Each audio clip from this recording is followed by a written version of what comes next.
جس کسی کو کہا جائے کہ صدقہ و خیرات کیا کرو تو آگے سے جواب ملتا ہے کہ پیشہ ور مانگتے ہیں، ہمیں کوئی سفید پوش نظر نہیں آتا، کس کو ہم صدقہ دیں، کس کو زکوٰۃ دیں، کس کے ساتھ تعامل کریں، ہمیں کوئی سفید پوش نہیں ملتا، جو بھی ملتا ہے وہ پیشہ ور مانگتا ملتا ہے۔ حالانکہ اگر بندہ تھوڑا سا سوچ لے تو ایسے سفید پوش ہماری نظروں کے سامنے ہوتے ہیں جو ہمیں نظر نہیں آتے۔ مثال کے طور پر وہ نوجوان جو رمضان المبارک کے مہینے میں روزے رکھنے کے باوجود بھی ہر ایک کے گھر میں جا جا کر پانی سپلائی کرتا ہے، وہ نوجوان محنت کرنے والا سفید پوش ہے، حق بنتا ہے کہ صدقہ و خیرات کے ساتھ اس کی مدد کی جائے۔ اور میرا جملہ یہ بھی یاد رکھیں، آپ نے زکوٰۃ دینی ہے، صدقہ و خیرات کرنا ہے، لیکن دینے میں الفاظ خوبصورت بنائیں۔ کسی کو یہ نہ کہیں کہ میں تمہیں یہ زکوٰۃ دے رہا ہوں، میں نے تمہیں یہ صدقہ دینا ہے، میری یہ بنا ٹل جائے، بلکہ نہیں، آپ زکوٰۃ دینا چاہتے ہیں، صدقہ دینا چاہتے ہیں، کوئی بھی چیز اگر کسی کو دینا چاہتے ہیں تو دوسرے کا خیال رکھتے ہوئے بطور تحفہ بھی آپ دے سکتے ہیں۔ بطور تحفہ بھی آپ وہ چیز دے سکتے ہیں، آپ کا مقصد بھی پورا ہو جائے گا اور جس کو آپ دے رہے ہیں اس کا دل بھی رہ جائے گا۔ تو اس لیے ان باتوں کی ضرورت ہے۔ تو سفید پوش وہ نوجوان جو روزہ رکھنے کے باوجود بھی ہر گھر میں پانی سپلائی کرتا ہے، وہ نوجوان جو ہے وہ سفید پوش ہے۔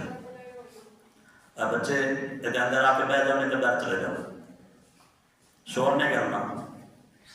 ادھر اندر آ کے بیٹھ جاؤ، نہیں تو باہر چلے جاؤ۔ اور دکانوں کے سامنے رمضان المبارک میں کڑی دھوپ میں جو گارڈ کھڑا ہے، چند ہزار پیسوں کی جو تنخواہ تم سے لیتا ہے اور پورا مہینہ اپنی جان کی پرواہ کیے بغیر تمہاری دکان کی، تمہاری فیکٹری کی، تمہاری مل کی، تمہارے بینک کی جو ملازمت کے لیے اپنی جان کا پرواہ نہ کیے بغیر بھی سامنے کھڑا رہتا ہے، وہ گارڈ بھی سفید پوش ہے، آپ کا حق بنتا ہے کہ اس کو دیں۔ اور اس کے ساتھ ساتھ گلی محلوں میں جو بڑھاپے کے عالم میں کہ چلنا مشکل ہوتا ہے، بڑھاپے کے عالم میں بندے سے چلنا مشکل ہوتا ہے، لیکن بڑھاپے کے عالم میں تمہارے گلی اور محلوں میں جو غبارے بیچتے ہیں، چھوٹے موٹے سائیکل کے اوپر جو بزرگ فروٹ بیچ رہا ہوتا ہے، وہ بھی سفید پوش ہے۔ تمہارا حق بنتا ہے کہ اگر تم اس کی خدمت کرو گے، اللہ تمہیں ایسا دگنا اجر عطا فرمائے گا کہ قیامت والے دن تم یہ سمجھو گے کہ رب کریم کتنا کریم ہے کہ اگر بندوں کا خیال کیا جائے تو اللہ اپنے بندے پہ کتنی کرم نوازیاں فرماتا ہے۔ اور اسی طرح گلی محلوں میں چھان بورا خریدنے والا بجائے اس کے کہ کسی کے سامنے ہاتھ پھیلائے مانگے،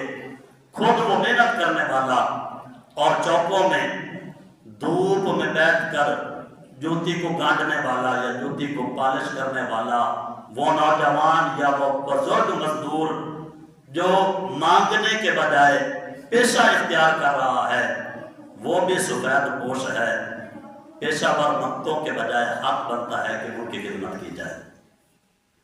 اسی طرح سارا دن گلیوں میں محلوں میں جھاڑو لگانے والے، کام کاج کرنے والے، کسی کا دل نہیں کرتا۔ ہماری صورتحال یہ ہے، ہم تو اپنے گھر میں بھی جھاڑو لگانا پسند نہیں کرتے، آخر کوئی تو مجبوری ہے کہ وہ ہر گلی میں، ہر چوک میں جھاڑو لگا رہا ہے، اس لیے کہ وہ سفید پوش ہے، مانگنا پسند نہیں کرتا، محنت کرنا پسند کرتا ہے، وہ سفید پوش ہے۔ اور آپ کی زکوٰۃ کا، آپ کے صدقات اور خیرات کہ اصل مستحق یہ وہ سفید پوش ہیں جو مانگنے کے بجائے محنت کرتے ہیں. آپ ان کو دیں، یقیناً اللہ آپ کو اجر عطا فرمائے گا. اور اس کے ساتھ ساتھ سارا دن کسی دکان کے اوپر کام کاج کرنے والا جو 12 یا 13 سال کا بچہ،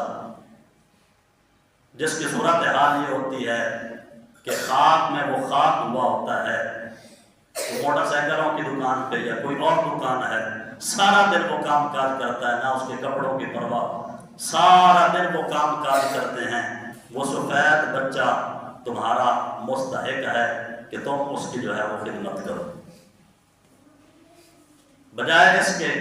کہ ادھر ادھر مانگنے والے کو دینے سے بہتر ہے ان بچوں کو دیا جائے. آخر وہ کسی کا بچہ تو ہے. کوئی تو مجبوری ہے کہ تمہارے بچوں کے آج ناز و نخرے نہیں اٹھائے جاتے ہیں. کوئی سکول پڑھنے جا رہا ہے، کوئی کہیں پہ جا رہا ہے، کوئی کہیں پہ جا رہا ہے. 15-20 سال تک تمہارا بچہ جو ہے وہ نخرے اٹھاتا ہے. وہ بھی تو کسی کا بیٹا ہے، کسی کا بھائی ہے کہ 12-13 سال کی عمر، کھیلنے کی عمر، پڑھنے کی عمر، اس نے کھیل کو بھی چھوڑا، پڑھنے کو بھی چھوڑا، کسی دکان کے اوپر کھڑا ہے اور پھر استاد کی ڈانٹ بھی کھاتا ہے، سخت بھی برداشت کرتا ہے، تانے بھی برداشت کرتا ہے، سارا کچھ برداشت کرتا ہے. آخر